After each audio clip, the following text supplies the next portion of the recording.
Today's topic VSEPR theory 11th standard chemistry. बहुत ही important concept है valence shell electron pair repulsion. एक scientist था सिडविक और पोवेल 1940 में, इसने ये थ्योरी प्रपोज की थी। बाद में गिलिप्सी आया और नायोम आया, उन लोगों ने इसको आगे इसके ऊपर काम किया कि जो भी कंपाउंड बनते हैं कोवेलेंट बॉन्डिंग के बाद, वो कंपाउंड का एक डेफिनेट स्ट्रक्चर होता है। तो जिस तरह से हम एक स्फेरिकल, एक बड़ी सी आकृति कल्पना करते दिमाग में, और उस कल्पना में एटम अलग अलग दिशा में अपने आप को जमा लेते हैं। तो जो आपको दिखाता हूं अभी मैं, इस तरह से एक ज्योमेट्री का निर्माण करते हूं। आपको दिख रहा होगा, इस तरह से ज्योमेट्री का निर्माण करते हैं और ये स्पेस में एक दूसरे के पास फैल जाते हैं। यहाँ पे ऑर्बिटल होते हैं, ऐसे लोब होते हैं, यहाँ पे ये एक दूसरे को रिपल करते हैं। तो जो भी स्ट्रक्चर बनता है, जो भी कंपाउंड का स्ट्रक्चर बनता है, वो कैसा बन रहा है, क्यों बन रहा है, उसमें क्या चीज होती है, उसके लिए हमारे वेस्पर थ्योरी होती है valence shell electron pair repulsion. जो भी सेंट्रल एटम होता है वो अकेला होता है, उसके साथ दूसरे एलिमेंट ज्यादा होते हैं। बेरिलियम क्लोराइड में बेरिलियम है, बोरोन है, कार्बन है, SF6 में सल्फर है, CO2 में कार्बन है, NO2 में नाइट्रोजन है, वाटर में ऑक्सीजन है, अमोनिया में नाइट्रोजन है, और आयोडीन, हेप्टाफ्लोराइड में आयोडीन है। और इस तरह से सेंट्रल एटम के चारों तरफ एक पर्टिकुलर ज्योमेट्री बन जाती है। वो ज्योमेट्री कैसी बनती है और क्यों बनती है, और वो स्ट्रक्चर क्यों बनता है, इसके ऊपर जो भी कहानी थी वो valence shell electron pair repulsion में हुई। यानी कि जो वैलेंस ऑर्बिट होता है, उसके अंदर जो वैलेंस शेल के ऑर्बिटल्स होते हैं, उनके अंदर रिपल्शन होता है।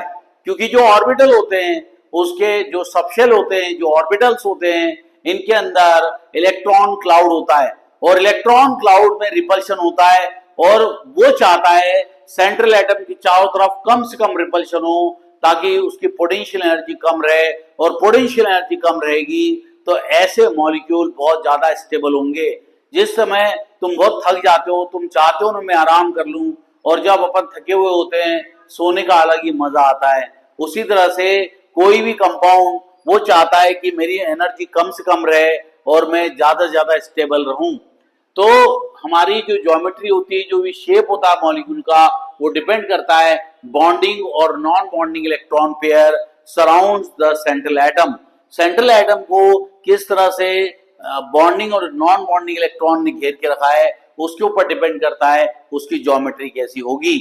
अगर उसके पास सिर्फ बॉन्डिंग पेयर रहेंगे तो उसकी रेगुलर ज्योमेट्री होगी। मतलब अगर दो ऑर्बिटल होंगे तो वो इस तरह से आ जाएंगे, क्योंकि ऊपर ले आओगे तो रिपल्शन होगा, आगे ले आओगे तो रिपल्शन होगा।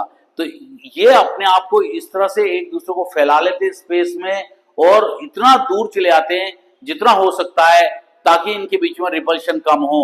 और दो ऑर्बिटल रहेंगे तो लीनियर ज्योमेट्री बना लेगा, और ये एंगल बनेगा 180 डिग्री का। लेकिन तीन ऑर्बिटल रहेंगे तो क्या होगा, तीन ऑर्बिटल रहेंगे उसके सेंट्रल एटम में, तो वो ट्रायगोनल प्लेनर ज्योमेट्री बना लेगा, और ये भी एक रेगुलर ज्योमेट्री होगी। चार रहेंगे तो वो टेट्राहेड्रल बना लेगा। इस तरह से देखो टेट्राहेड्रल, ये देखो टेट्राहेड्रॉन है, मैंने थोड़ा बनाया इस तरह से, टेट्राहेड्रल है, ये टेट्राहेड्रल ज्योमेट्री है। इसमें चार ऑर्बिटल रहते हैं, 1 2 3 और ये 4। इस तरह से टेट्राहेड्रल ज्योमेट्री वो बना लेता है।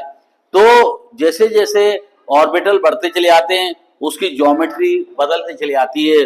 और इन सब में क्या होते हैं, बॉन्डिंग इलेक्ट्रॉन होते हैं, और ये बॉन्डिंग इलेक्ट्रॉन के अंदर जो आपसी रिपल्शन होता है वो बहुत कम मात्रा में होता है। इस कारण से इसके अंदर एक रेगुलर ज्योमेट्री होती है। अगर दो ऑर्बिटल रहेंगे तो लीनियर ज्योमेट्री रहेगी, एंगल बनेगा 180 डिग्री का। तीन ऑर्बिटल रहेंगे, अगर उसके अंदर बॉन्डिंग इलेक्ट्रॉन है तो वो ट्रायगोनल प्लेनर ज्योमेट्री बनाएगा, यानी एक प्लेन में ट्रायंगल बनेगा, इक्विलेटरल ट्रायंगल टाइप का बनेगा। 120 डिग्री 120 डिग्री 120 डिग्री सबके बीच में एंगल होगा। और इस तरह से तीन ऑर्बिटल में वो ट्रायगोनल प्लेनर बनाएगा। चार ऑर्बिटल में क्या बनाएगा, टेट्राहेड्रॉन, यानी एक ऑर्बिटल ऐसा रहेगा, एक ऑर्बिटल ऐसा रहेगा, और एक ऑर्बिटल ऐसा रहेगा, और एक उसके पीछे रहेगा। इस तरह से 1 2 3 ये सब एक दूसरे को कम से कम रिपल्शन करेंगे। 109 डिग्री 28 मिनट पे इसका एंगल सेट हो जाएगा। इसके बाद 5 ऑर्बिटल रहेंगे, तो ट्राइगोनल रहेगा, इसे ट्राइंगल बनेगा, और बाय पिरामिडल रहेगा, एक ऑर्बिटल ऊपर रहेगा और एक ऑर्बिटल नीचे रहेगा। ये कहलाता है PCl5। क्या कहलाता है? PCl5। PCl5 शायद ध्यान नहीं है, मेरे ये रहा, नहीं मैं लिख देता हूं PCl5। PCl5 बनाता है ट्राइगोनल बाय पिरामिडल। फिर उसके बाद ऑक्टाहेड्रल बनाता है, यानी कि आप एक स्क्वायर ले लो, एक और एक ऐसा रहेगा, एक ऐसा रहेगा, और एक ऐसा रहेगा, एक ऐसा प्लेन में, और उसके परपेंडिकुलर एक ऐसा आ जाएगा और एक पीछे ऐसा आ जाएगा, यानी एक ऊपर और एक नीचे आ जाएगा। ये ज्योमेट्री बनेगी, ऑक्टाहेड्रल ज्योमेट्री बनेगी। उसके बाद पेंटागोनल बायपिरामिडल बनेगी। इस तरह से ज्योमेट्री बनती चली आती है, और ये ज्योमेट्री रेगुलर ज्योमेट्री कहलाती है। और ये ज्योमेट्री कब बनती है? When the central atom surrounded by bonding electrons, so they will have repulsion between them is minimum. और उनके बीच में जो रिपल्शन होता है बॉन्डिंग इलेक्ट्रॉन के बीच में, वो सबसे कम होता है। बॉन्डिंग पेयर के अंदर जो रिपल्शन होता है सबसे कम होता है। और लोन पेयर इलेक्ट्रॉन है ना, बहुत जगह घेरते हैं। आई समझ में? जो व्यक्ति काम नहीं करता, फालतू रहता है, वो घर की पूरी हालत खराब कर देता है। तो उसी तरह से लोन पेयर इलेक्ट्रॉन जो होते हैं उनके अंदर रिपल्शन ज्यादा होता है, ज्यादा जगह घेरते हैं और वो रिपल करते हैं, और रिपल्शन करने के कारण उनकी ज्योमेट्री डिस्टर्ब हो जाती है। अब जैसे इसके अंदर भी टेट्राहेड्रल होना था, इसके अंदर भी टेट्राहेड्रल होना था, लेकिन इसकी ज्योमेट्री वी शेप ज्योमेट्री होती है, क्योंकि इसके अंदर 2 लोन पेयर इलेक्ट्रॉन आ जाते हैं। अमोनिया का भी टेट्राहेड्रल होना चाहिए था, लेकिन उसका पिरामिडल स्ट्रक्चर बनता है। और इस तरह से हम क्या देखते हैं कि अमोनिया जो है वो भी sp3 हाइब्रिडाइजेशन होने के बाद भी, और वाटर में भी sp3 हाइब्रिडाइजेशन होने के बाद भी वो ऐसा स्ट्रक्चर बनाते हैं। आया समझ में?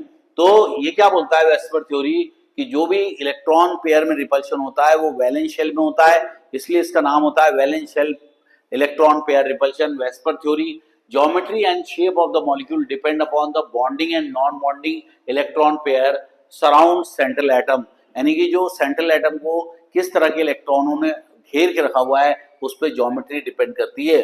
अगर इलेक्ट्रॉन पेयर सेंट्रल एटम के एक दूसरे को रिपल करेंगे, क्योंकि उसके अंदर इलेक्ट्रॉन क्लाउड होता है, इलेक्ट्रॉन पेयर आपस में एक दूसरे को रिपल करते हैं, जो ऑर्बिटल्स होते हैं इसमें भी पेयर होता है, इसमें भी पेयर होता है, ये दोनों एक दूसरे को रिपल करते हैं क्योंकि ये इलेक्ट्रॉन क्लाउड होता है। और ये इनके रिपल्शन के कारण इलेक्ट्रॉन पेयर अपने रिपल्शन को मिनिमाइज करने के लिए स्पेस में, यानी सेंट्रल एटम के चारों तरफ 3 डायमेंशनली अपने आप को इस तरह से फेंकना चाहते हैं कि उनके बीच में रिपल्शन कम हो। अगर रिपल्शन कम होगा तो पोटेंशियल एनर्जी कम रहेगी, और मिनिमम पोटेंशियल एनर्जी में कंपाउंड ज्यादा स्टेबल होता है। रिपल्शन बिटवीन लोन पेयर फिर सबसे ज्यादा होता है, फिर लोन पेयर बॉन्ड पेयर में उससे कम होता है, और बॉन्ड पेयर में सबसे कम होता है। तो जितने भी beryllium chloride, BF3, CH4, SF6, PCl5, IF7, ये सब जो SF6, ये सब है ना बॉन्ड पेयर इलेक्ट्रॉन होते हैं, इनके बीच में रेगुलर ज्योमेट्री बनती है। लेकिन यहाँ देखो वाटर के अंदर 2 लोन पेयर आ गए, और अमोनिया के अंदर एक ही लोन पेयर रहता है, अमोनिया के अंदर एक ही लोन पेयर रहता है, ये लोन पेयर इलेक्ट्रॉन रहते हैं।